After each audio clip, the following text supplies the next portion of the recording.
list, yeah. Mr. President, I want to ask you the joint address. Millions of Americans watched your joint address earlier this week where you warned that there could be a little disturbance that Americans could feel as a function of these taxes, these tariffs. How much disturbance are you willing to accept in the near term as a function of that? And to set expectations, how long should Americans expect things to cost a bit more?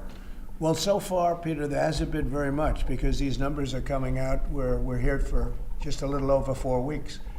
And these are fantastic numbers. I was watching some of the reports this morning. They were surprised. There could be some disturbance, a little bit of disturbance. I solved a little bit of that because I have respect for our auto companies, and I gave them a little bit of a 1-month reprieve because it was unfair, although I'm sure they'll take advantage of it. I see they're driving a lot of cars into the U.S. to try and avoid the tariffs, and they're taking advantage of it a little bit. But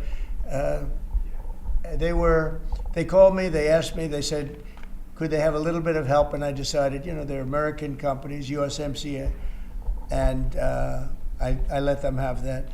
But this really kicks in, the reciprocals, kicks in on, let's see, I guess the 2nd.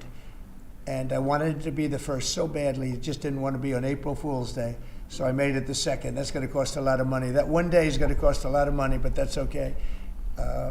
But I don't see it. I don't see anything. I see good reports. I think we're going to have good numbers from the beginning. Now, globalists won't love this because this brings jobs back to America. So if they're coming back to America, maybe you'll lose some in other parts of the world. But the other parts of the world have done very well, and they'll continue to do very well. But I think the United States is going to be doing record business. We'll bring a lot of those 90,000 factories that have been lost over the last number of years. It's been, it's hard to believe. 90,000, think of what 90,000 is. 90,000 plants and factories are gone. We're going to bring back many of those plants.